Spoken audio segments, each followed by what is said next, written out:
Isang makasaysayang araw sa lahat, ako po si Amira Santos Quahi ang magtatalakay ng panitikan mula sa 12 rehiyon, ang Central Mindanao o ang Soc-Sargen Region. Ang Soc-Sargen ay isang rehiyon ng Pilipinas na matatagpuan sa gitnang Mindanao at opisyal na rehiyong 12. Akronimo ang pangalan na nangangahulugang para sa 4 na lalawigan ng rehiyon at isa sa mga lungsod nito. Ang South Cotabato, Sultan Kudarat, Sarangani at General Santos City na atin ding tatalakayin ngayong araw. Una rito ay ang South Cotabato.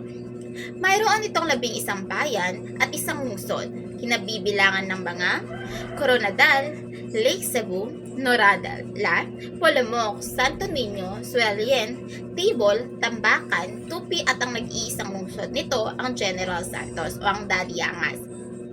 Ang Coronadal ang kabisera ng bayan. Sagana ang lalawigang ito sa mga prutas tulad ng pinya, mangga, mansanas at buko. Pangunahing produkto rin ang tabako at abaka. Mayaman sila sa produktong metal tulad ng ginto, pilak, tanso, yero at iba pa. Pinagkukunan din ng kabuhayan ng pagbubuhangin, graba, bato, guano, asin at ang abog. Ikalawa ang Cotabato. Ang lalawigan ng Cotabato ay tinaguri ang Rice Bowl of Mindanao o kamalig ng palay sa Mindanao. Sagana sa pananim ng pagkukunan ng mga bungang halaman tulad ng pinya, kape, niyog at palay. Lugar na nagtatanim ng goma, buklak, sorghum at prutas. Ang Cotabato o Hilagang Cotabato ay isang walang baybayin na lalawigan sa Pilipinas na matatagpuan sa rehiyong Soc-Sargen sa Mindanao. Lungsod ng Kinapawan ang kapital nito at napapaligiran ng Lanao del Sur at Bukidnon sa Hilaga, Davao del Sur at lungsod ng Davao, Sultan Kudarat sa timog at Maguindanao sa kanluran. Ang pangalang Cotabato ay nakuha sa salitang Maguindanao na Kutu-Wato, na ang ibig sabihin ay kutang bato o fort. Isa sa pinakamalaking lalawigan sa Pilipinas na tinatawag na melting pot dahil ang mga tao dito ay naninirahan sa iba't ibang lugar. Ang 71% ay nasabing mula sa Luzon at Bisaya. Ang 18% ay nabibilang sa kultong pamayanang Manobo, Tiboli at Maguindanao. Karamihan sa mga mamamayan ay Katoliko at Islam. Ikatlo rito ang Sultan Kudarat. Ito ay pinangalanan mula kay Sultan Muhammad Tibatuan Kudarat na siyang namuno sa lugar na ito mula 1645 hanggang 1671 Anno Domini.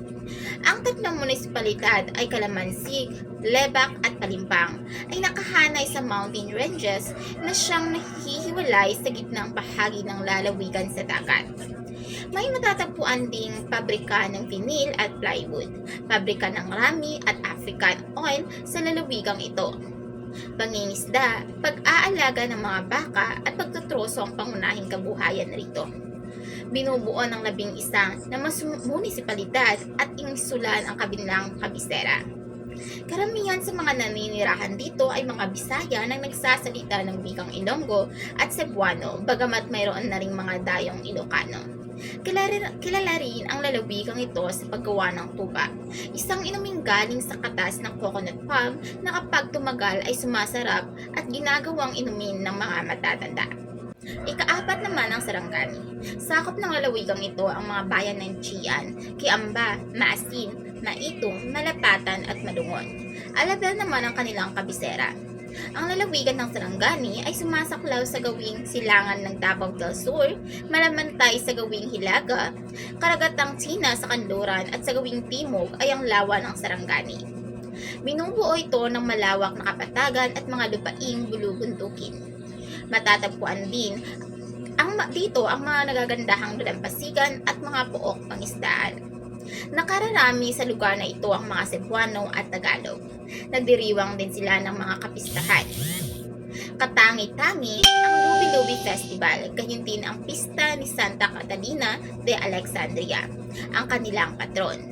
Sa panahon din ng mahal na araw, mayroon din silang pabasa, prosesyon sa Santa Entierro, sugat sa pagkabanhaw at ang tinatawag nilang Lenten Trek to Sumbang Point and Cave.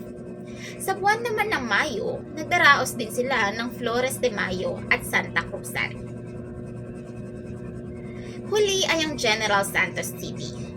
Kinikilala ng lalawigan ng General Santos hindi lamang sa ating bansa kundi sa buong mundo dahil sa kanilang malinamnam at saganang isdang tuna. Kaya tinagurian itong Tuna Capital of the Philippines.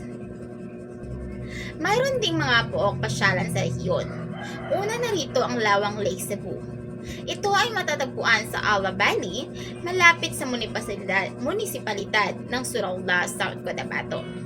Napapaligiran ng lumilikid ng mga burol at bundok na sakop ng makapal na kagubatan ng pagulan, 354 hectares, 870 hektarya na may taas na humigit kumulang na 1,000 metro, 3,300 pie. Ang mga baybayin ng lawa at ang pakapalibot sa rainforest ay tahanan ng mga katutubong tibalis, tirurayas, ubos at manobos. Ang ekonomiya ay batay sa aquaculture ng tilapia na lumalaki ng mga malalaking cages na isda na lumulutang sa lawa. Ang mga wild boars at Philippine deer na itinuturing na endangered ay nakatira sa paligid ng lawa. Nakapalibot sa rainforest ay likas na tirahan ng mga egrets, kingfishers, swallows, herons, Philippine cockatoons, at kuting. Pangalawa ang Mount Mutumtum, isang matarik at hindi aktibong bulkan na matatagpuan sa hilagang bayan ng General Santos sa lalawigan ng South Cotabato. Ang huling pagsabog ng bulkan ay naitala noong 1911. Ang pangalan ng Matumtum ay nagmula sa terminong Blaan na Amiak Male, nangangahulugang umakyat at magtanim. Ang bundok na ito ay tinirang bilang isang bagong UNESCO World Heritage Site. Ang tungtok ng bulkan ay nag-alok ng isang hahanga-hangang malawak na tanawin ng Polomok, Coronadal City at ang General Santos City. At ang huli naman ay ang Lake Maugan. Ito ay isang lawa na makikita sa Tibuli, South Cotabato, Mindanao. Ito ay isang water-filled crater ng Mount Parker, isang dormant na bulkan. Ngayon naman ay tumungo tayo sa mga kilalang manunulat. Una dyan ay si Jaime Anlim. Si Jaime Anlim ay sinilang noong 7 ng Enero 1946. Isa siyang Makata, mananaysay at kwentista. Nagtapos siya ng kursong Bachelor of Arts in English noong 1968 sa Mindanao State University o ang MSU. Ilan sa mahalagang bunga ng kanyang panulat ay ang Puna sa Nonimetang Helen Rizal, sanaysay sa pamumuna sa akda ni Bienvenido Santos na The Man Who Likes Robert Taylor, sanaysay tungkol sa poon ni Father Sionel, sanaysay tungkol sa mga nobela ni na Maximo Calaw, Jaime Laya, Stephen Habeliana, Edilberto Tiempo at Wilfredo Nollado na siyang nilalaman ng kanyang aklat na pinamagatang Literature and Politics, The Colonial Experience in 9 Philippines Novels noong 1973. Ilan rin sa kanyang mga akda ay ang The Liberation of Fidel Magsilang, isang maikling kwento, The Changing of the Guard, 3 critical essay, Yasmin, isang tula, The Axolotl Colony, maikling kwento, The Boy and the Tree of Time, maikling kwentong pambanta, Warming to a Poet, tula na isunulat sa Ingles. Sumunod naman ay si Christine Godinez Ortega. Ang kanyang mga akda ay kadalasang tumatalakay sa mga tema ng pamilya, pagkakakilanlan at imigrasyon. Ilan sa kanyang nasulat ay ang Legend of Maria Cristina Falls, High Noon, Ablutions, Dumaguete, Cabbage at iba pa. Huli ay si Julio Dua. Si Julio Dua, ipinanganak noong 1909 sa Cotabato, ay isang kilalang manunulat sa Hiligaynon at English mula sa Mindanao, na naging regular na kontributor sa mga magasin tulad ng Hiligaynon, Evening News at Times Week. Ang kanyang mga akda ay madalas may bahid ng katatawanan at sumasalamin sa kulturang Pilipino. Kabilang sa mga kilalang akda ni Julio Dua ay ang Oshaguto, Japan's New Year, The Song of the Balud, isang maikling kwento, The White Horse of Ali, ilan sa kanyang mga isunulat na kwento sa mga magasin.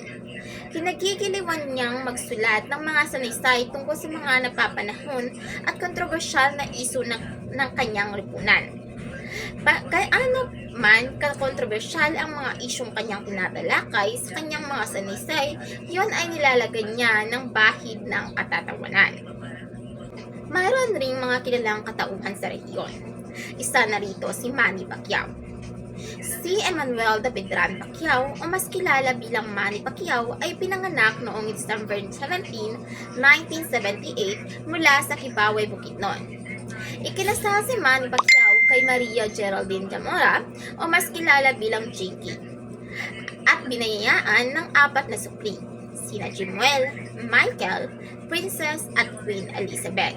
Si Manny at ang kanyang pamilya ay nakatira sa probinsya sa General Santos City, South Cotabato, Philippines. Si Manny Pacquiao ay nagkamit ng maraming recognition, partikular mula sa kanyang karir sa boxing.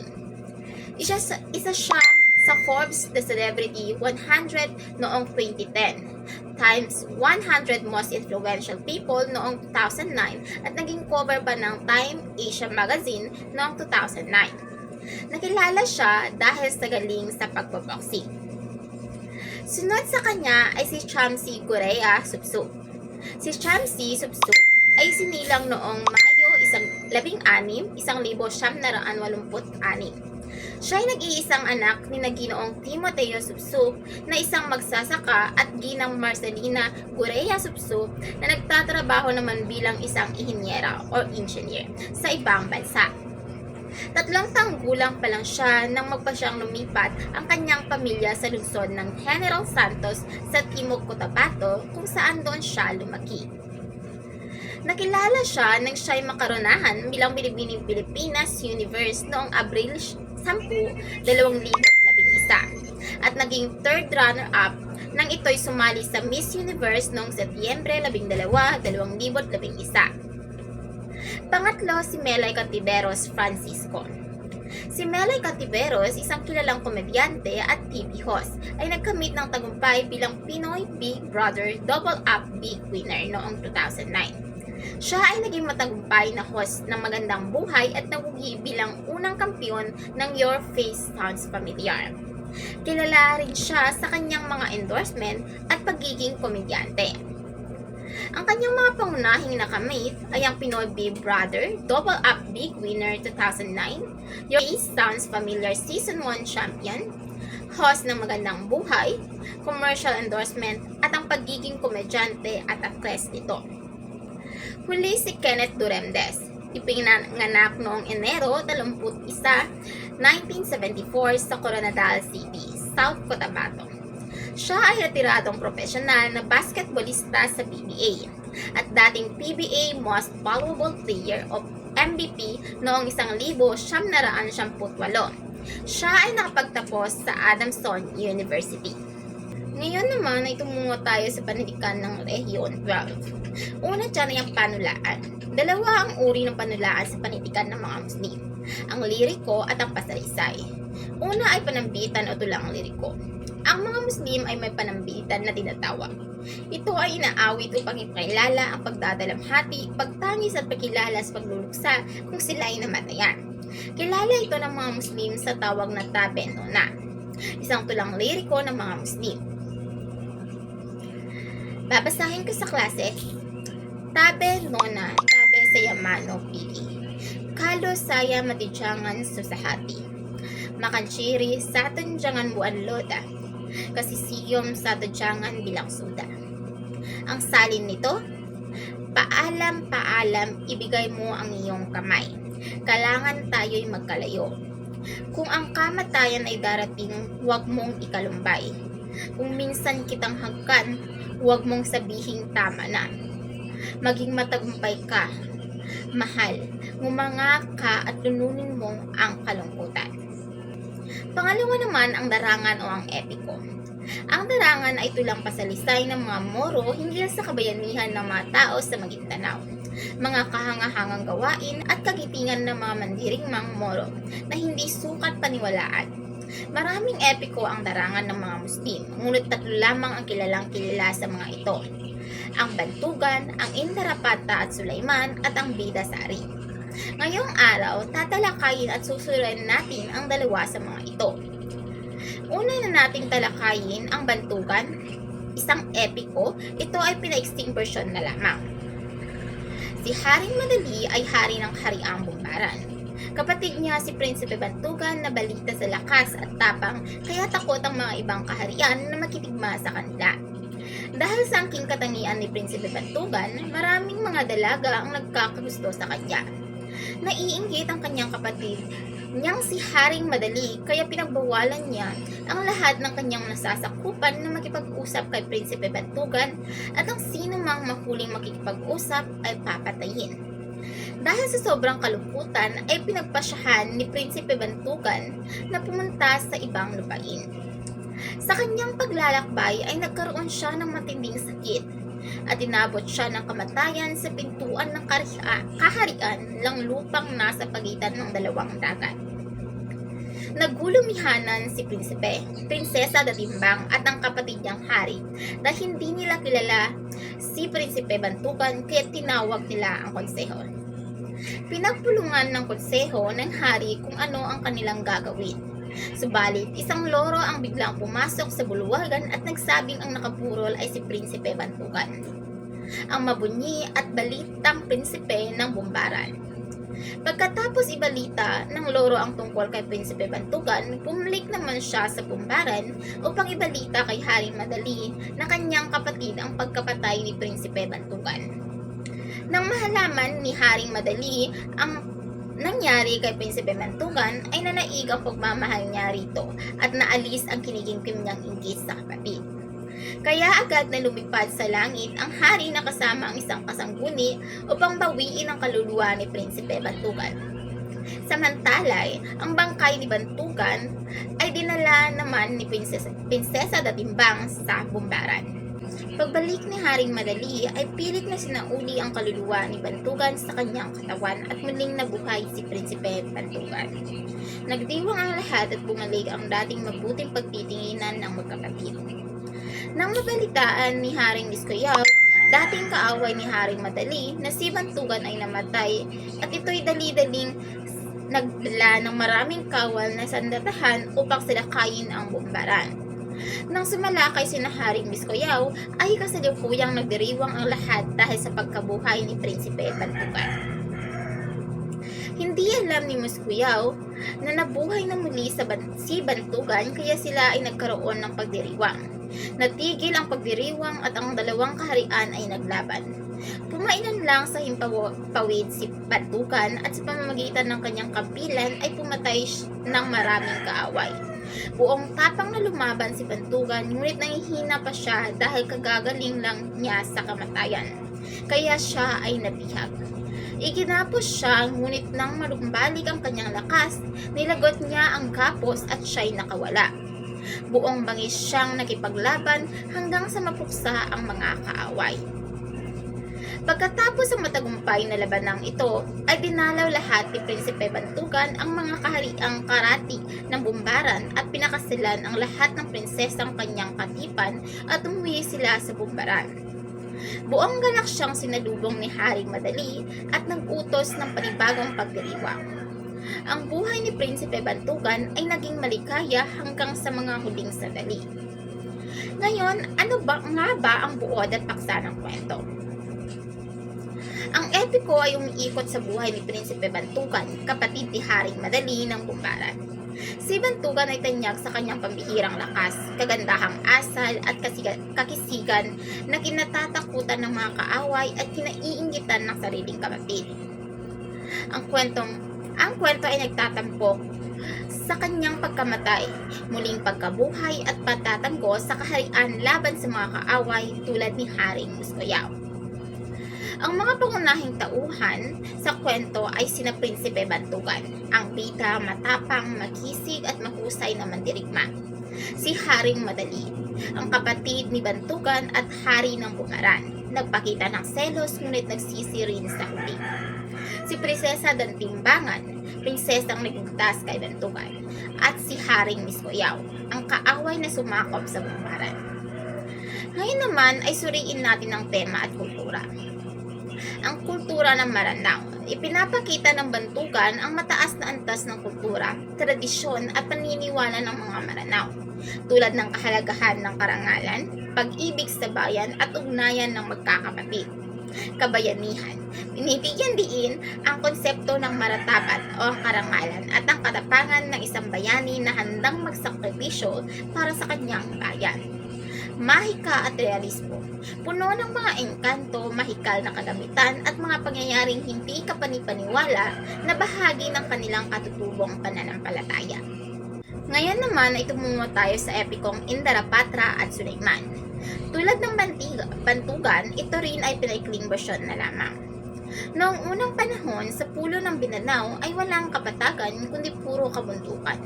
Sa kabundukang ito, naninirahan ng payapa at maligaya ang mga tao, ngunit isang araw, sila ay ginambala ng 4 na halimaw. Ang unang halimaw na may katangi-tanging lakas at maraming paa ay si Kurita. Sandali lamang niyang kainin at ubusin ang 5 tao. Ang ikalawang halimaw ay si Tarabusaw na nakatira sa bundok Matumtu. Napakapangit niya at walang siyang awa sa taong kanyang binibiktima.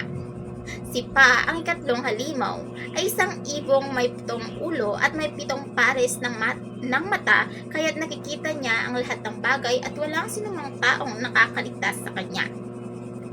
Sa kaharian ng Mantapuli ay nabahala si Haring Indarapatra nang malaman niya ang paghihirap at takot na dinadanas ng mga tao dahil sa mga halimaw.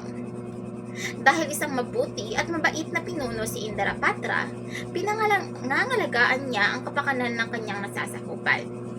Ipinatawag niya ang kapatid niyang si Prinsipe Sulaiman at itutusan niya itong ipaghiganti ang mga buhay ng mga nasawi.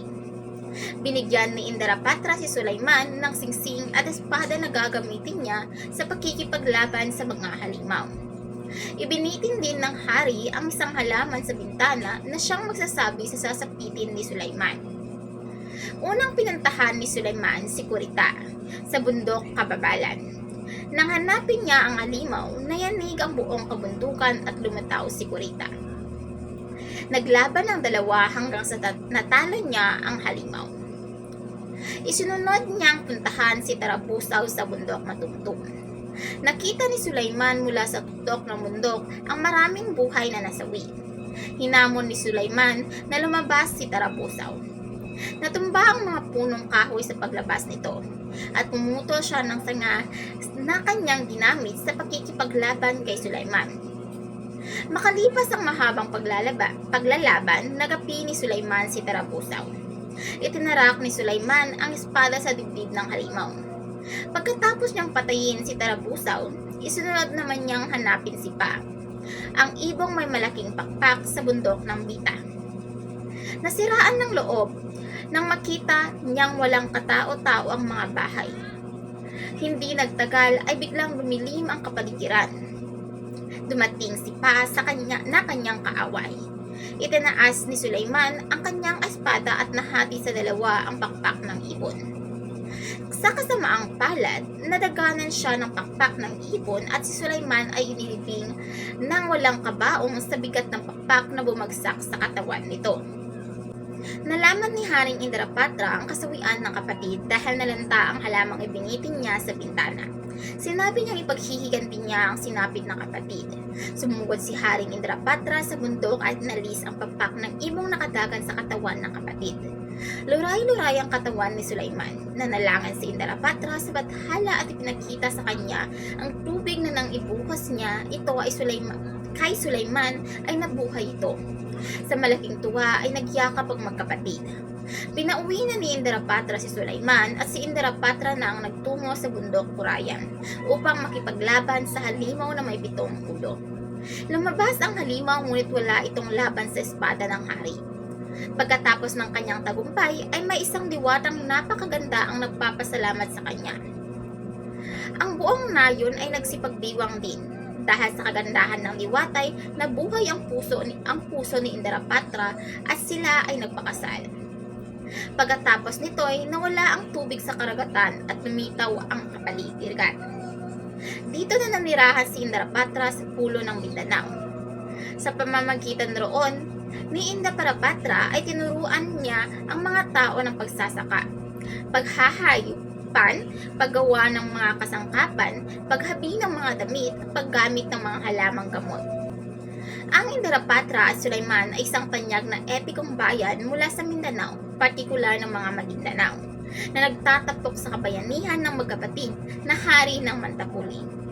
Ito ay kwento ng pagtutulungan, katapangan, at pagmamahal sa bayan kung saan nilipon nila ang mga halimaw na sumalanta sa Mindanao upang mabalik ang kapayapaan at kasaganahan. Ang pangunahing tauhan sa kwento ay si Naraha Indrapatra, ang hari ng Mantapuli. Siya ay matalino, mabait at matapang na pinuno na magmamalasakit sa kanyang mga nasasakupan. Si Raha Sulaiman, kapatid ni Indrapatra, isang matapang na mandirigma na inatasang puksain ng mga halimaw.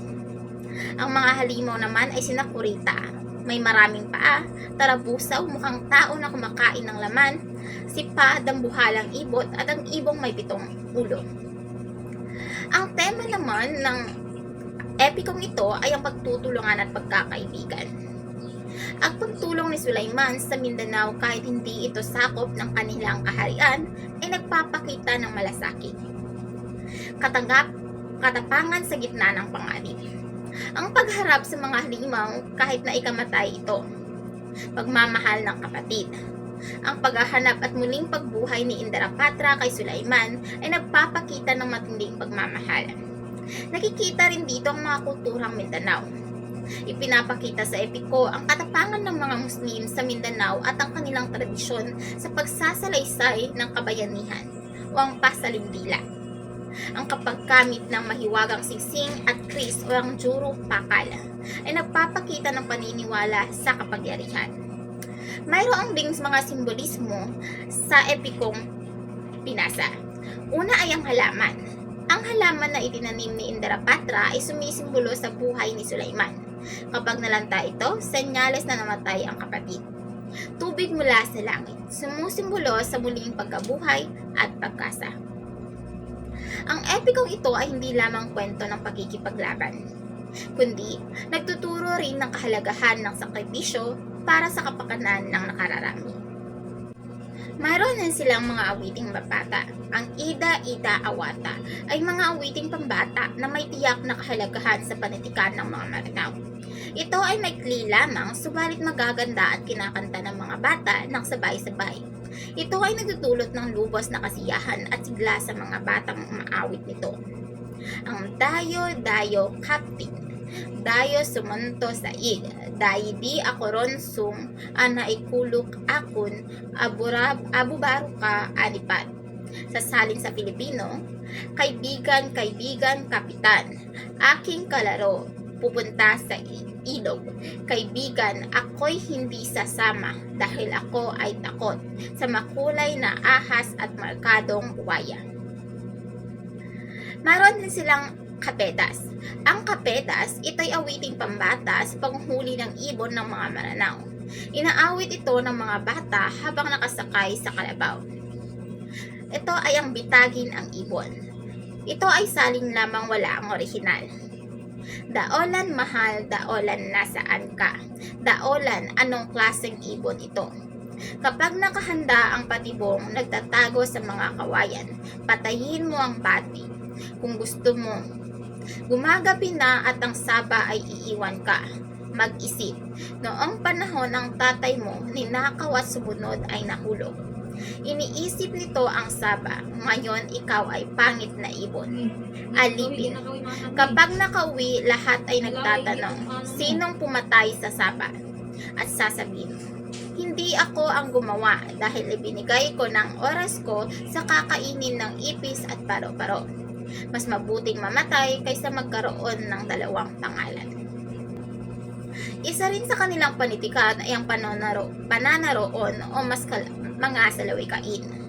Ang pananaroon ginagamit ng mga Maranao bilang gabay sa paghubog ng kagandahang asal ng mga kabataan. Ang kanilang mga pangaral ay naipapahayag nila sa pamamagitan ng mga pananaroon. Sa wikang Maranao, Badum mala sa dalog, apakulilid sa lapad na, da akapadal iyan. Maya kapun sa ilag, o goping ka o ginawang ka, kainogo parang ka o Allahu Ta'anan. Sa wikang Filipino, malaki ang kamote na gumugulong sa pinggan, ngunit tiyak walang lasa. Mahiya ka dapat sa maliit na dungawan. Pangatlo, tulungan mo ang iyong sarili at si Allah ay tiyak na tutulong sa iyo. Mayroon rin silang mga antoke o ang tinatawag na pitok.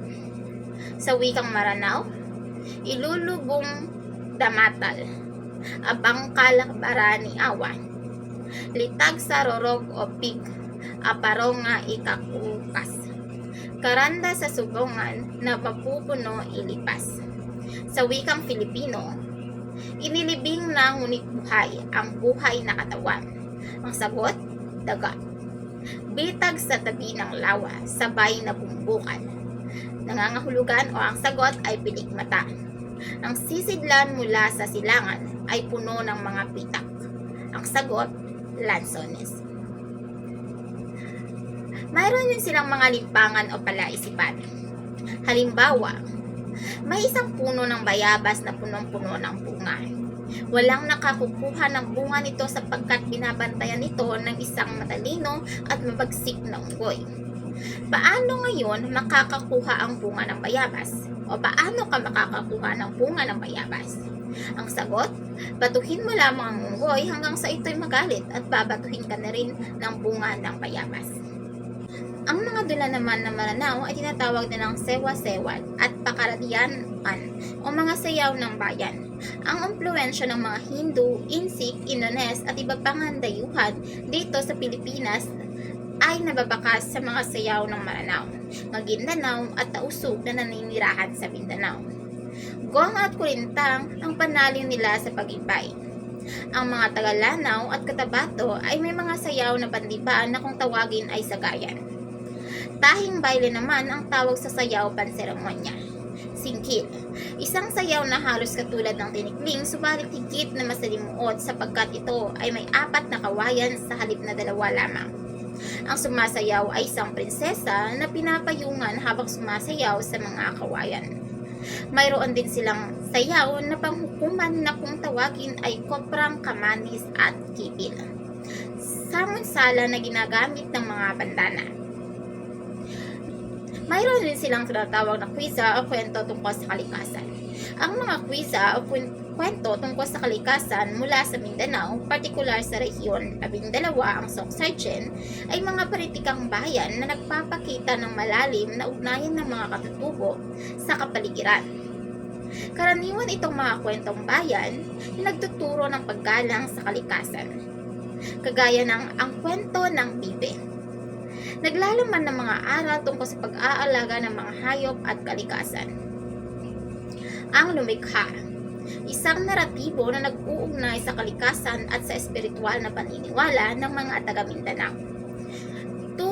Tutol o Suda Ago Papano, kwento ng mga isda at ibon, mga kwentong nagtatampok sa yaman ng katubigan at kamundukan ng rehiyon. Ang mga kwentong ito ay madalas na ginagamit upang ipasa sa susunod na henerasyon ang kultura ng pag-aangalaga sa kagubatan, ilog at mga nilalang sa Mindanao. Ang mga paniniwala sa Soxargen o ang rehiyon 12 ay mayaman at makulay na nagmula sa pagsama-sama o pagsasama-sama ng kultura ng mga katutubong pangkat, gaya ng Tiboli, Balaan, Manobo, mga Muslim at mga Kristiyano. Kabilang sa kanilang mga tradisyon ang mga paniniwala sa kalikasan at kapaligiran. Malalim ang koneksyon ng mga katutubo, lalo na ng mga Tiboli, sa kalikasan. Naniniwala sila sa mga espiritu na naninirahan sa mga bundok, ilog at kagubatan. May mga paniniwala tungkol sa mundo. May mga tradisyonal na salaysay tungkol sa araw at buwan, pati na rin sa paglikha ng mundo at konsepto ng langit at impyerno. Nakikita rin dito ang mga kultura ng Tiboli. Kilala sa kanilang dream weaving o paghahabi ng tinalaak na ayon sa paniniwala ay tinuturo ng espiritu ng Abakan na si Fudalu sa kanilang panaginip. Tradisyon at sining. Binubuo ng mga katutubong sayaw, musika at mga ritual na nagpapakita ng kanilang kasaysayan at pananaw sa buhay. Pagkakaisa sa pagkakaiba-iba. Dahil sa halo-halong kultura ng mga Kristiyano, Muslim at lumad ang rehiyon ay nagpapakita ng paggalang sa iba't ibang pananampalataya at paniniwala. Ang mga paniniwalang ito ay mahalagang bahagi ng material at di-material na kultura ng Dzogchen na patuloy na isinasabuhay ng mga mamamayan. Yun lamang po, ako po si Amira Santos Wahi. Magandang araw.